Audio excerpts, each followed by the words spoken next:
السلام علیکم، ایڈوکیٹ قرۃ العین ایک بار پھر آپ کی خدمت میں حاضر ہوئی ہوں میمن نیوز کے پلیٹ فارم سے ایکسکلوسیو انٹرویو لے کر۔ KBA کے جو ابھی جنرل سیکریٹری ہیں رحمان قرائی صاحب، ایڈوکیٹ ہیں آپ، اور ساتھ ساتھ آپ ینگسٹ جنرل سیکریٹری بھی ہیں، اور ان کی زندگی کیسے گزری، ابھی جو قوانین چل رہے ہیں 26 امینڈمنٹ ہے، ان سب چیزوں پہ ہم ان سے بات کریں گے۔ پہلے ہم انہیں اپنے پروگرام میں خوش آمدید کہتے ہیں۔ السلام علیکم سر۔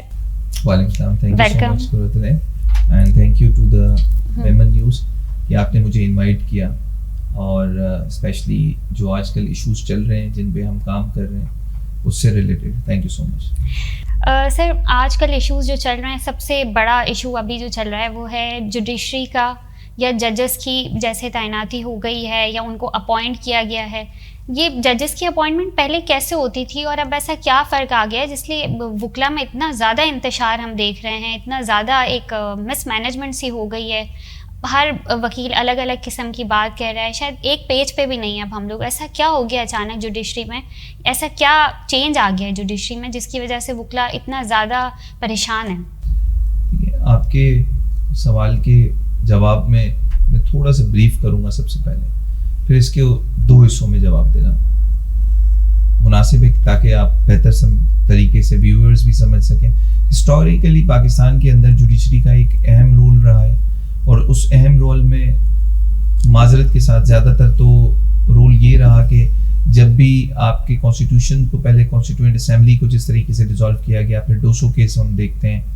تو جوڈیشری کو گائے بگائے ہر دفعہ کنٹرول کرنے کی کوشش کی گئی۔ ڈاکٹرائن آف نیسیسٹی ہم نے کبھی دیکھا، پھر کانسٹیٹیوشنس کو ابینس میں جاتے دیکھا 73 کے بعد، پھر آپ کے پاس مارشل لاء رہے، لیکن ہمیشہ جوڈیشری کے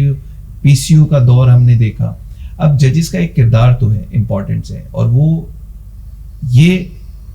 تعین کرتا ہے کہ اس وقت اگر کوئی مارشل لاء ہے یا کوئی قوانین غلط بنے ہیں، ان کا فیصلہ انہوں نے انڈیپینڈنٹلی دیکھ رہا ہے کہ آئین کے مطابق کون سی شق کس چیز کو غلط ثابت کرتی ہے۔ 2007 کے بعد جو ہم نے موومنٹ چلائی کہ آزاد عدلیہ کو بحال کرو، اس کے بعد 2025 تک جو سفر طے ہوا، 3 گورنمنٹس آئیں، الیکٹڈ گورنمنٹس۔ ان الیکٹڈ گورنمنٹس میں ریسٹوریشن آف ڈیموکریسی کے بعد جن چیلنجز کو فیس کیا وہ یہ تھا کہ پولیٹیکل ہیڈز اور پولیٹیکل پارٹیز کمپرومائز ہوتی ہوئی نظر آئیں۔ پھر ان پولیٹیکل پارٹیز کے اپنے ایک دوسرے کے خلاف پولیٹیکل وکٹمائزیشنز ہوئیں۔ وکٹمائزیشن کے بعد انہوں نے دیکھا کہ ہم کمزور پڑتے جا رہے ہیں، ججز زیادہ مضبوط ہوتے جا رہے ہیں، اور یہ ڈسکمفرٹ صرف پولیٹیکل پارٹیز کے لیے نہیں تھا بلکہ جنہوں نے پاکستان کو پچھلے کئی ادوار سے کنٹرول کیا ہے، پولیٹیکل پارٹیز کو کبھی حکومت دلوائی، کبھی حکومت ختم کی، ڈیموکریسی ڈیریل کی، وہ قوتیں چاہتی نہیں تھی کہ عدلیہ کسی طریقے سے ہمیں روکیں۔ انہوں نے 2007 میں PCO دیا ججز کو، انڈیپینڈنس آف جوڈیشری کو روڈ پہ لے آئے، وکلا نے ایک موومنٹ رن کی۔ اب جو چیزیں آ رہی ہیں بریف ہسٹوریکل اگر آپ پرسپیکٹو میں دیکھیں گی تو یہ ہوا کہ ججز نے اپنے ڈیسیجنز خود لیے، ان کی اپوائنٹمنٹس ایک الگ سوال ہے، لیکن بینچز کنٹرول نہیں ہو رہی تھی۔ بہت سارے ایسے ججز آ رہے تھے جو پالیسی لائن ان قوتوں کی نہیں فالو کرتے جن کا اندیشہ ان کو ہونے لگا، تو پولیٹیکل پارٹیز کو انہوں نے الیکشنز کے بعد اپنے کنٹرول میں لے کے یہ لیجسلیشنز کی ہیں، اور آج کی لیجسلیشن میں یہ سمجھتا ہوں اگر وہ جوڈیشری کو کنٹرول کرنے کے اوپر کی گئی ہے تو وہ ایک ماسٹر پلان ہے، اور وہ ماسٹر پلان آئین کے اندر جو 3 پلر ہے آزاد عدلیہ، اس کو بالکل کھوکھلا کر چکی ہے، جس کی وجہ سے آج لیٹیگنٹس کے اندر، بار ایسوسی ایشن کے ممبرس کے اندر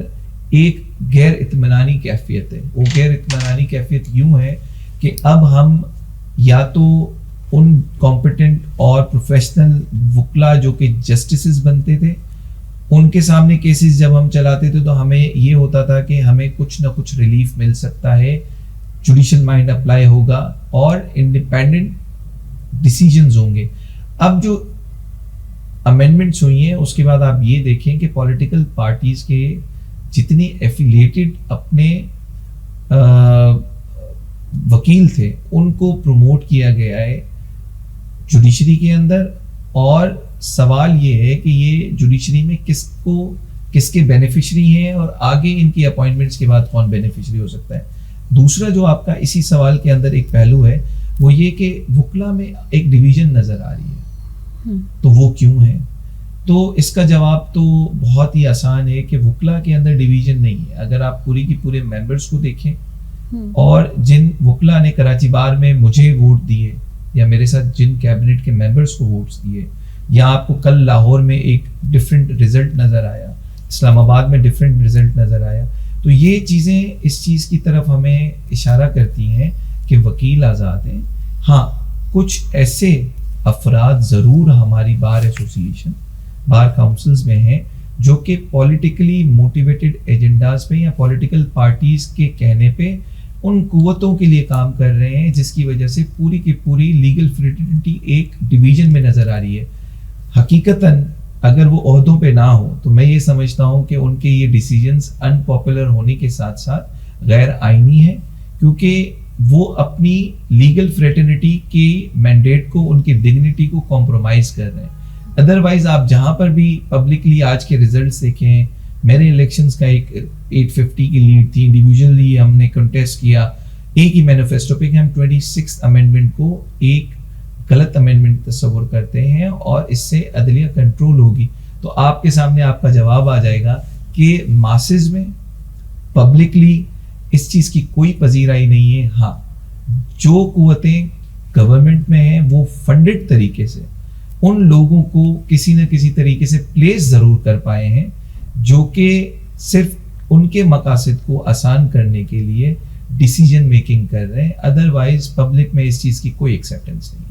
سر 26 امینڈمنٹ کو آپ نے بہت زیادہ اپنی ڈسکشن میں بتایا، اس میں کیا یہ آزاد عدلیہ پہ ایک حملہ تصور کیا جائے، یا یہ پولیٹیکل جو لوگ ہیں جو اپنی سزا کم کروانا چاہتے ہیں یا اپنی مرضی کے فیصلے چاہتے ہیں، انہوں نے اپنی مرضی کی عدالتیں قائم کرنے کے لیے اس قسم کی امینڈمنٹ لائے پہلے، کیونکہ وہ قانون سازی کر سکتے ہیں، تو اس لیے اس قسم کی امینڈمنٹ لا کر انہوں نے عدلیہ کی آزادی کو نہ صرف چھین لیا بلکہ ایک دوسرے طریقے سے اپنے بہت سارے پولیٹیکل ایجنڈا کو بھی حاصل کرنے کی کوشش وہ کر رہے ہیں، جس کا کہیں نہ کہیں ایفیکٹ جو ہے وہ عام عوام پہ بھی پڑے گا، کانسٹیٹیوشن آف پاکستان پہ بھی پڑ چکا ہے، اور جوڈیشری اور لائرس پہ تو وہ ڈائریکٹ امپیکٹ کر رہا ہے. لیکن یہ 26 امینڈمنٹ ہے کیا، اور کس طرح سے یہ اس کو ایک بیک دے رہا ہے، ایک سپورٹ دے رہا ہے اس پورے اپوائنٹمنٹس کو؟ دیکھیں بہت موضوع سوال ہے آپ کا. 26 amendment definitely political motivated agendas پہ بنائی گئی ہے، جس کا بینیفیشری نہ صرف آج کے پولیٹیشنز ہیں، خواہ وہ اپوزیشن کے اندر بیٹھے ہوں، کل اگر وہ اقتدار میں آتے ہیں تو اس پوری امینڈمنٹ کا جو ایفیکٹ ہے وہ ان کو بھی جائے گا. ریزن بھی آپ کو سمجھنے کی یہ ضرورت ہے کہ عدالتوں کی آزادی کیسے چھینی گئی ہے. جو آپ کی اپوائنٹمنٹ کے پروسیس ہیں اس کے اندر آپ کے پاس سینٹ سے، آپ کے پاس نیشنل اسمبلی سے جو نمبرز ہیں وہ میجورٹی میں ہیں ججز سے. اس سے پہلے جو جے سی پی کمپوزیشن ہوتی تھی آئین کے اندر، وہ ہم نے بڑی مشکل سے 18ویں ترمیم میں حاصل کی تھی، اور 18ویں ترمیم کا جو ایفیکٹ تھا، جس طرح سے مشرف کے 9.5 سال 10 سال کے ایک ڈریکونین، یا آپ یہ کہیں کہ آمریت کے بعد جو ایک ڈیموکریسی ریسٹور ہوئی تھی، اور اس کے بعد ہم نے جوڈیشری کے اندر آفٹر دا پی سی او جس طریقے سے ایک آزادی کی جنگ لڑی، یہ ہم نے ایک سکسیس حاصل کی تھی کہ جس کے بعد ہر انڈیویجول جج اس چیز کا حامی ضرور تھا کہ ہمارے وکلا نے قربانی دے کے آئین کے اندر منوعن ان ساری چیزوں کو نہ صرف تسلیم کرایا بلکہ انہوں نے الجہاد ٹرسٹ کو، جو کہ 1997 کا کیس ہے، کہ سینیورٹی پرنسپل کیا ہے. اب اگر آپ سمجھنا چاہتی ہیں کہ 26 امینڈمنٹ کے اندر ایشوز کیا ہیں، تو آپ کے سامنے سب سے پہلا ایشو تو یہ ہے کہ چیف جسٹس یحییٰ آفریدی صاحب جس طریقے سے جسٹس بنے ہیں، کمپوزیشن اس کے 3 سینئر موسٹ ججز میں سے کوئی بن سکتا ہے، اور اس کے اندر آپ کی جو پارلیمنٹ کے ممبرز ہیں جنہوں نے یہ لیجسلیشن کی ہیں وہ ڈیسیجن لیں گے. تو آپ سب سے پہلے تو اس چیز کو ڈیسائیڈ کریں کہ آپ نے ریزنز کیا ریکارڈ کرا ہے، کیا کمی تھی آنریبل جسٹس سینئر پیونی منصور علی شاہ صاحب میں کہ آپ نے بغیر کسی کنسیڈریشن کے, بغیر ریزنز کے ان کا نام بھی کنسیڈر کرنا چیف جسٹس کے لیے ضروری نہیں سمجھا. وہ تو وہ ان تین بینگ اے سینئر پیونی ان 3 ججز میں بائی ڈیفالٹ فال کر گئے. ادروائز آپ کو خدشات تھے. تو وہ جتنا چینج ہوا اوور نائٹ 24 سے 25 نومبر میں, وہ ایک ہی پرپز کے لیے ہوا کہ کسی طریقے سے ہم نے چیف جسٹس منصور علی شاہ کو نہیں بنانا ہے. اور یہی پورا فارمولا پروونشل کورٹس کے اوپر بھی اپلائی ہوتا ہے. آپ کا چیف اپنی مرضی سے ہو, ساتھ ہی ساتھ اس سے پہلے جو مسودے ہمیں ملتے رہے کہ یہ امینڈمنٹس آ رہی ہیں, فیڈرل کانسٹیٹیوشنل کورٹس بننے جا رہی ہیں, تو ہم نے ایک ریلی بھی کنڈکٹ کی, کراچی میں ایک کنونشن بھی ہوا. اس کا آبجیکٹ کیا تھا؟ وہ یہ تھا کہ ہم کانسٹیٹیوشنل کورٹس بنا کے اور ان کانسٹیٹیوشنل کورٹس میں اپنے وہ ججز تعین کریں جو بیعت کر لیں موجودہ گورنمنٹ کے ساتھ, اور موجودہ گورنمنٹ کیونکہ بینیفیشری ہے اسٹیبلشمنٹ کی, اور اسٹیبلشمنٹ کے کنٹرول میں ان کے حساب سے چیزیں چلنا شروع ہو جائیں. تو انہوں نے اس مسودوں کو جب سامنے پریزنٹ کیا تو بار ایسوسیشن میں ایک غیر اطمینانی کیفیت نے جنم لیا اور بہت ساری چیزیں ہونا شروع ہو گئیں. اس میں ایک پٹیشن میں نے بھی سیکریسی شراؤڈنگ میں بیفور الیکشن لگائی تھی, اور اس پٹیشن کو ٹیگ بھی کر دیا گیا تھا. تو میرا پرپز یہ تھا کہ ہم بار ایسوسیشنز اسٹیک ہولڈرز ہیں, کل جو آپ قوانین بناتے ہیں, سینٹ سے آتے ہیں, پارلیمنٹ سے آتے ہیں, ان کی interpretation as a member of the legal fraternity عوام کے مسائل پہ ہم نے کورٹ کے سامنے نہ صرف پریزنٹ کرنی ہے بلکہ ان کی ہر پروویژن اور ہر شک کو ہم نے تشریح بھی کرنی ہے انٹرپریٹ کرتے ہوئے. تو یہ ایشوز جب سامنے آئے تو ہم نے پھر غیر اطمینانی کیفیت یوں ظاہر کی کہ بار ایسوسیشن بار کاؤنسلز کو آپ آن بورڈ لیں, ان سے ڈسکس کریں اور اسٹینڈنگ کمیٹیز میں ان بلز کو بھیجیں. اب جس چیز کا ایشو آ رہا ہے کہ ان ججز کو اپوائنٹ کرنے کے بعد عوام کا کیا نقصان ہے, دیکھیں 22 کروڑ کا ہی نقصان ہے. جب آپ ایز اے لائر کوئی بریف لیتے ہیں تو آپ کا سب سے بڑا آبجیکٹ یہ ہوتا ہے کہ میں انصاف کی فراہمی میں اسسٹنس کروں کوڈ آف لا کی. نمبر 2, جب ہم بار ایسوسیشن میں ہوتے ہیں ایز اے عہدے دار تو ہم پر عائد ہو جاتی ہے ایک ذمہ داری کہ جب کوئی قانون بنے تو ہم اس کو انسائٹ اس کی لیں, ہم اس کو پڑھیں اور ہم اس کے بعد دیکھیں کہ یہ بار ایسوسیشن کے وکلا کے لیے کتنا خوشگوار ہوگا کہ یہ صحیح قانون ہے یا غلط قانون ہے. یہ تعین ہم نے کرنا ہوتا ہے, پھر اس کی اویئرنیس دینی ہوتی ہے. اگر تو وہ قانون غلط ہے تو پھر اس قانون کو آپ نے نہ صرف یہ کہ غلط کہنا ہے, پھر آپ نے اس کو چیلنج بھی کرنا ہے, جس کے اوپر ہم اس وقت چیلنج کر کے کورٹ آف لا میں بیٹھے. اور ہم نے یہ بھی کہا ہے کہ آپ اس کو فل بینچ ہیئرنگ دیں, اور فل بینچ میں ہماری یہ استدعا ہے چیف جسٹس آف پاکستان سے کہ آپ اپنے ساتھی ججز پہ ٹرسٹ کریں جو آپ کے ساتھ پہلے ان کورٹس میں بیٹھ چکے ہیں, نہ کہ آپ کسی پالیسی اسٹیبلشمنٹ اور پولیٹیکل پارٹی سے رجوع کریں اور ان ڈیسیجنس کو, ان کی پالیسی کو اپلائی کریں. ان ساری چیزوں کی وجہ سے ہم ان ساری چیزوں اس 26 امینڈمنٹ کو اپوز کر رہے ہیں. سر لیکن ججز کی اپوائنٹمنٹ کے لیے کہا جاتا ہے کہ پہلے جو ہے وہ چیمبر کی سیاست کے تھرو ججز آیا کرتے تھے, یعنی کسی بھی پورش ایریا میں جا کر بیٹھ کر کسی بھی سینئر وکیل یا انفلوئنسر جو ہوتے ہیں ان وکلا کے چیمبرز میں بیٹھ کے فیصلہ ہو جاتا تھا, ان کی مرضی کے ججز اپوائنٹ ہو جاتے تھے. اور اب جو ہے ایک عام وکیل بھی جج اپوائنٹ ہو سکتا ہے. تو اس لیے یہ پرابلم آ رہی ہے کہ اب چیمبر والوں کو یہ ایشو آ گیا ہے کہ شاید ہماری مرضی کے ججز اب اپوائنٹ نہیں ہوں گے. تو کیا ایسا سچ ہے کہ پہلے چیمبر کے وکلا آیا کرتے تھے اور اب چیمبر کے جو وکلا ہیں وہ ججز نہیں بن پائیں گے؟ دیکھیں, سب سے پہلے ایک چیز تسلیم کرنے کی ضرورت ہے کہ ہم آپس کی وکلا برادری میں کوئی طبقاتی ڈویژن نہ لے کے. میرا خیال یہ ہے کہ جو بھی انڈیویجول وکیل ہے وہ کہیں نہ کہیں اپنا چیمبر رکھتا ہے. ہاں, اب جس آپ جو موقف پہ یہ سوال مبنی ہے وہ کچھ ایسے پولیٹیکل ہمارے بار کے رسپیکٹڈ ممبرز ہیں جن کا خیال یہ ہے کہ اب چیمبرز کی دی ہوئی سی ویز پریفر نہیں ہوں گی, بلکہ عام وکیل جو کہ محنت کر کے کمپٹنس لینے کے بعد اپنے آپ کو منواتا ہے اس کو کنسیڈر کیا جائے گا. تو اس کے جواب دو ہیں. نمبر 1, آپ کی ایج لمٹ پہلے 45 ایئرز ہوتی تھی, آپ کم و بیش 25 to 27 ایئرز کی ایج میں وکیل بنتے ہیں. اس کے بعد آپ ایک کنسیڈریبل پیریڈ آف ٹائم وکالت کرتے ہیں, 15 سال ہائی کورٹ کی, تو اس کے بعد آپ پہلے کانسٹیٹیوشن میں یہ شک تھی کہ آپ پھر اس کے بعد ایلیجیبل ہوں گے ٹو بیکم اے جج آف اے ہائی کورٹ, جو کہ بیسکلی آپ کی اپوائنٹمنٹ ہوتی تھی, ایلیویشن ہوتی تھی فرام ایز اے لائر, تاکہ آپ جوڈیشری میں سرو کر سکیں. اب 40 ایئرز ہو گئی ہے, لیکن ساتھ ہی ساتھ اب سوال کیا ہے, کیا واقعی کوئی عام کمپیٹنٹ وکیل جس نے وکالت کی ہو, جس نے کسی پولیٹیکل پارٹی کا ایجنٹ بن کے سیاست نہ کی ہو, اس کو وکالت کا نہ صرف پتا ہو بلکہ کورٹ پروسیڈنگز کا, اس کو کورٹ پروسیجرز کا, کورٹ رولز کا بھی علم ہو, کیا وہ واقعی میں اب جج بن سکتا ہے؟ تو یہ دو الگ الگ باتیں. میں اس چیز سے انکار نہیں کروں گا کہ کسی حد تک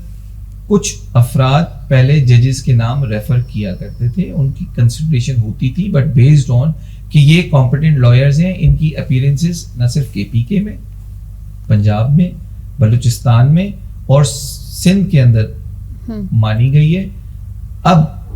جس طریقے سے ایک آرگیومنٹ ریز کیا جا رہا ہے کہ عام وکیل جج بن جائے گا, تو آپ اس کو 26 امینڈمنٹ کے بنانے والے لوگوں میں دیکھیں, اور ریسنٹ پاس میں جو اس وقت اپوائنٹمنٹس پنجاب میں ہوئی ہیں, اسلام آباد ہائی کورٹ کے اندر ہوئی ہیں, اور جو سندھ ہائی کورٹ کے اندر ہوئی, ان سارے جسٹس حضرات کی پولیٹیکل ایفیلیشنز پارٹی بیسڈ, اور سندھ بار کاؤنسل میں جو کچھ ایسے ہمارے پولیٹیکل لائرز ہیں جو کہ الیکٹڈ ایک ٹرم نہیں بلکہ 4 ٹرمز ہو چکے ہیں, ان کے ساتھ دیکھیں تو آپ کو جواب مل جائے گا کہ یہ ٹرانسپیرنٹ وے میں نہیں ہوئی, بلکہ اس کے پیچھے بھی پولیٹیکل انٹرفیئرنس کے ساتھ ایک سپورٹ رہی ہے. تو دونوں اگر آرگیومنٹس کو آپ ایک ساتھ ایکول کرنے کی کوشش کریں تو میرے خیال سے پھر یہ جو ایک منفی پروپیگنڈا کیا جا رہا ہے کہ عام وکیل کو اب جج بننے کا موقع ملے گا, تو یہ غلط ثابت ہو جائے گا. عام وکیل کی اپروچ ایوان میں بیٹھے ہوئے ان political MNAs senators تک نہیں ہے کہ وہ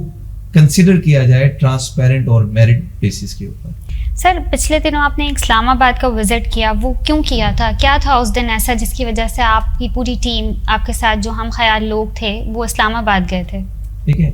ہماری ایک پریس کانفرنس ہوئی تھی, اس کے اندر mister Raheeb Buledi Balochistan bar council کے وائس چیئرمین, کاشف حنیف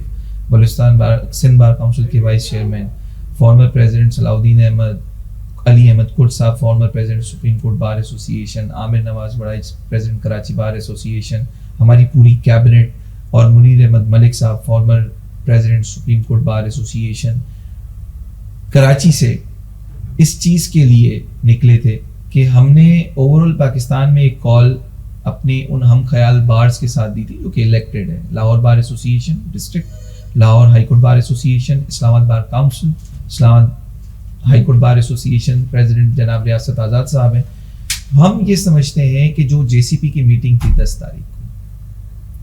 وہ اور جو ٹرانسفرز اور اپوائنٹمنٹس ہوئی ہیں غالباً 3 تاریخ کو, اسلام آباد بار کاؤنسل نے ایک اس کے اوپر کنونشن بھی کال کیا تھا, وہ انڈر آرٹیکل 200 اگر آپ کہتے ہیں کہ یہ ٹرانسفر کیے گئے تو وہ زندگی میں 1-2 دفعہ اس کا استعمال ہوا ہے پوری پاکستانی جوڈیشری کی تاریخ کے اندر, وہ بھی کچھ ضروریات کی وجہ سے. لیکن اس میں 2 ریزنز یہ تھے کہ آپ ایک تو جو ٹرانسفرز ہوئے ہیں اس کا پرپز یہ ہے کہ آپ 15 نمبر سے اٹھائے ہوئے ایک جج جو کہ پنجاب سے تھے وہ 15 دن کے اندر اب چیف بن جائیں گے اسلام آباد کے, جو کہ بن گئے. اس کے بعد 23 نمبر جو کہ سندھ سے جا رہے تھے ان کو آپ لے کے جائیں گے, کانسٹیٹیوشن بینچ کا ہیڈ بنا سکتے ہیں. اور ایک اور جسٹس ہمارے ابھی ریسنٹلی ایلیویٹ ہوئے تھے بلوچستان میں, ان کو آپ لے کے جا رہے ہیں تاکہ کمپوزیشن ڈسٹرب ہو سکے ان 5 سے 6 جسٹسز کی, جنہوں نے آپ کو یاد ہوگا پچھلے سال ایک خط لکھا تھا سیکورٹی فورسز کے بارے میں, انٹیلیجنس کے بارے میں, کہ وہ چیمبرز میں انٹرفیئر کرتے ہیں, ہمیں اپروچ کرتے ہیں, ہمیں ہراس کرتے ہیں. اور کراچی بار نے ان کے لیے ایک جنرل باڈی کی تھی, اس کے بعد پٹیشنز ہوئی تھی, اور اس کے مد میں ہوا کیا کہ ایک کمزور سی جوڈیشل کمیشن بنائی گئی تھی. اس کمیشن کے اندر ریٹائرڈ جسٹس سپریم کورٹ کو بٹھا دیا گیا تھا, اور اس میں سے آنریبل دی دین جسٹس تصدق صاحب نے ریفیوز کیا تھا کہ میں نہیں بیٹھ سکتا ہوں. آپ مجھے یہ بتائیں جو سٹنگ جسٹسز ہیں وہ اتنے کمزور پڑے ہوئے ہیں, آپ ایک ریٹائرڈ جسٹس کو, اور وہ کنٹرول ہو رہی تھی ایگزیکٹو سے, کسی جج نے, اور یہاں تو 6 ججز کی بات تھی, اپنی جب بات کی کہ ہمیں آزادانہ طور پہ فیصلے نہیں کیے جا رہے, روسٹر فکسیشن کیسز فائلز ان سب کے اوپر ہمیں کنٹرول کیا جا رہا ہے, ہمیں تنبیہ کی جا رہی ہے, ہمارے کیمراز گھر کے پہ لگائے جاتے ہیں ڈسٹرکٹ ججز کے اوپر. تو اگر آپ کے پاس اتنے جرت مند ججز ہوں, اس کے بعد آپ ان کو سپورٹ نہ کریں اور آپ اپنی آنکھوں پہ پٹی باندھ دیں, اور انہوں نے جو مدد طلب کی تھی وہ بھی JCP سے کی تھی, اپنے جسٹس سے کی تھی سپریم کورٹ میں, اس پہ آپ ان کو اگنور کریں. تو میں سمجھتا ہوں اب جو ریسنٹ ٹرانسفر تھے وہ اسی کا نتیجہ تھا کہ یہ ججز قبول نہیں تھے. اب جو 10 تاریخ کے بعد اسپیشلی فوکس رہے, اس دن ایک میٹنگ تھی جس میں سپریم کورٹ کے اندر 8 نئی اپوائنٹمنٹس تھیں, ایلیویشنز ہونی تھی پنجاب, بلوچستان, سندھ سے. وہ ریزن کیا تھا؟ وہ یہ تھا کہ ہماری پٹیشنز ہیں یہاں پر لگی ہوئی ہیں اگینسٹ دی 26th امینڈمنٹ. اس 26th امینڈمنٹ کے خلاف پٹیشن میں کوڈ پیکنگ کا ایک فارمولا انٹروڈیوس کیا گیا CJP کی طرف سے, JCP کے ممبرز کی طرف سے, جس کے اندر obviously پارلیمنٹ کے ممبرز ہیں جو کہ نمبرز میں زیادہ ہیں, 70% سے زیادہ. انہوں نے 8 نئے ججز ایلیویٹ کرنے تھے, اور ان 8 ججز کے بعد فل کورٹ کی جو ہماری استدعا ہے کہ جو ہماری پٹیشنز ہیں اگینسٹ دی 26th امینڈمنٹ وہ فل کورٹ میں کی جائیں, جس کے اوپر میں نے بار آپ سے پہلے بھی گزارش کی کہ میں CJP صاحب سے کہتا ہوں اپنے ساتھی ججز جن کے ساتھ انہوں نے ایک زندگی گزاری ہے جوڈیشل آفیسر کے تحت, وہ ان پہ یقین کیوں نہیں کرتے. تو کورٹ پیکنگ فارمولا انٹروڈیوس ہوا, اس میں ججز لے جا کے اس فل کورٹ کے اپنے مینڈیٹ کے اندر ان ججز کو بٹھا کے اپنی مرضی کے فیصلے کے اندر جب وہ ووٹنگ ہوگی تو ان کو شامل کر دیا جائے گا, کیونکہ اب یہ جو اوپر ایلیویشن ہو رہی ہے یہ 26th امینڈمنٹ کے فارمولے پہ ہو رہی ہے. تو ہمارا اس کے اوپر ایک کانفیڈنس نہیں ہے. ان پٹیشنز کو فل بینچ جو کہ پہلے جسٹسز بیٹھے ہوئے ہیں ان کے سامنے ہیئرنگ ملنی چاہیے, تاکہ جو پٹیشنرز ہیں ان کا ایک انٹرسٹ ہے اور جو کانسٹیٹیوشنل بینچز بنی ہیں ان کے سامنے نہ چلے, تاکہ جو ہمارا ایک مسٹرسٹ ہے یا لیک آف کانفیڈنس ہے کہ آپ ان کانسٹیٹیوشنل بینچ کے ہیڈ ہیں تو آپ تو ڈائریکٹلی بینیفیشری ہیں. You can not hear a case جس کے اندر آپ کا انٹرسٹ بھی سامنے آ جائے. تو اس وجہ سے ہم نے 10 تاریخ کو ایک آل اوور پاکستان میں کال دی تھی, اور کراچی بار نے لیڈ کیا تھا 200 ممبرس کے ساتھ. لیکن جب ہم وہاں پہ پہنچے, سر میں انٹرپٹ کروں گی یہاں آپ کو, کیونکہ ہم نے تو دیکھا کہ جب آپ کی کال تھی اور آپ لوگ اسلام آباد پہنچے ہیں تو اس سے ایک دن پہلے شام میں اور رات میں غالباً ایک جوائنٹ اسٹیٹمنٹ چلتا ہے پاکستان بار کونسل کی طرف سے, جس میں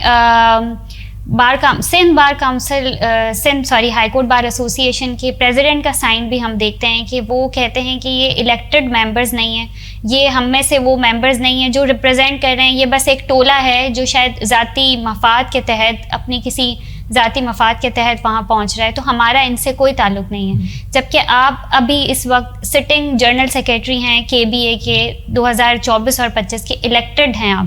اور یقیناً وکلا برادری نے آپ کو الیکٹ کیا ہے, تو آپ کیسے جو ہے وہ ٹولہ ہو سکتے ہیں جو ذاتی مفاد کے لیے جا رہے ہیں, کیونکہ آپ تو پھر لائرس کے نمائندے ہو گئے. سر اس جوائنٹ اسٹیٹمنٹ کا کیا مطلب تھا, کس طرح سے وہ جوائنٹ اسٹیٹمنٹ نکالا گیا, اور کس طرح سے کراچی بار ایسوسی ایشن اور سندھ ہائی کورٹ بار ایسوسی ایشن سیپریٹ ہوئے اس پوری چیز میں, اس پورے کاز میں, کہ ایک ڈائریکشن اور جاتی ہوئی نظر آئی اور KB ایک الگ ڈائریکشن میں جاتا ہوا نظر آیا, یہ کیوں ہوا اور یہ جوائنٹ اسٹیٹمنٹ کی کیا حیثیت تھی؟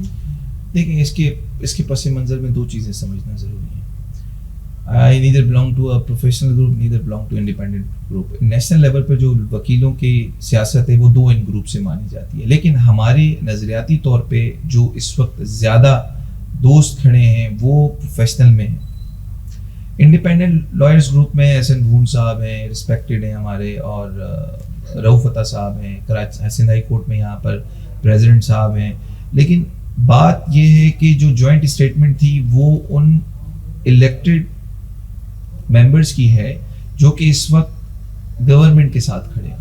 ان کا اسٹانس یہ ہے کہ اس وقت جو بھی ہو رہا ہے بالکل صحیح ہو رہا ہے, ہم نہیں سمجھتے کہ یہ عدلیہ پہ وار ہے, ہم نہیں سمجھتے کہ انڈیپینڈنٹ بار کے اوپر وار ہے. لیکن ہمارے جانے نے 200 وکلا کا یہاں سے جانا, اسلام آباد سے لاہور سے آنا, اس چیز کو غلط ثابت کرتا ہے. اگر آپ میرے انڈیویجول پرسپیکٹو میں سمجھتی ہیں تو میں تو یہ سمجھتا ہوں کہ یہ ان کا اپنا پولیٹیکل موٹیویٹڈ اسٹیٹمنٹ تھا. لیکن اسی رات پھر آنری سیکرٹری مرزا سرفراز صاحب, ان کے ساتھ 5 الیکٹڈ اور ممبرس, ایڈیشنل جوائنٹ سیکرٹری صاحبہ, MMCs 4 تھے, انہوں نے ڈسون کیا, اور ہمارے ساتھ ان کے ایک اپنے الیکٹڈ MMC بھی موجود تھے ہائی کورٹ کے. ڈسون کیوں کیا؟ انہوں نے کہا کہ Sindh high court is not represented by only an individual person, he being a president,